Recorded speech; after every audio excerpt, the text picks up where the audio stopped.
பொதுவாக ஒரு காலத்தில் பார்த்தீங்கன்னா, ஸோ ஒரு போர் வருது, இல்லை ஒரு சண்டை வருது அப்படின்னா, ஒரு தரத்துக்கு தரம் மோதுவாங்க. ஸோ அதுக்கப்புறம் என்ன பிரச்சனைனா, ரொம்ப வீரமாக இருக்கவங்க, அவங்கள்ட்ட நேரடியாக மோத முடியாது அப்படின்னு என்ன பண்ணுவாங்கன்னா, ஆட்கள் ரொம்ப ஆள் அதிகமாக செட் பண்ணி இந்த கூலிப்படை அந்த மாதிரிலாம் பண்ணுவாங்க.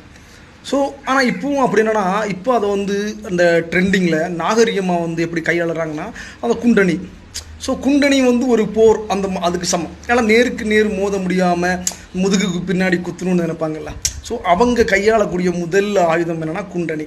குண்டணினா இல்லாதது பொல்லாதது புறம் பேசுகிறது, இதுதான் குண்டணி.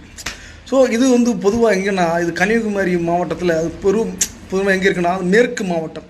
அதாவது கன்னியாகுமரி மேற்கு மற்றும் கன்னியாகுமரி வடக்கு. இங்கே வந்து எல்லா எங்களும் பார்க்கலாம்.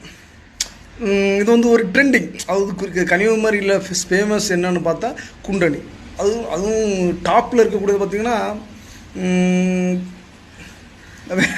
வேறு லெவலில் இருக்கும். சரி, அதில் சில நேரங்களில் அதெல்லாம் இந்த வாழ்க்கையில் அனுபவிக்கணும், அதை ரசிக்கணும். நான் இப்படிலாம் குண்டணி சொல்லுவாங்க அப்படின்னு யோசிக்கிற மாதிரி இருக்கும். அது வந்து கன்னியாகுமரியோட ஸ்பெஷல். அது இந்த ஜென்மத்தில் போன தலைமுறையில் அது முடியும்னு எனக்கு எதிர்பார்த்தது இல்லை.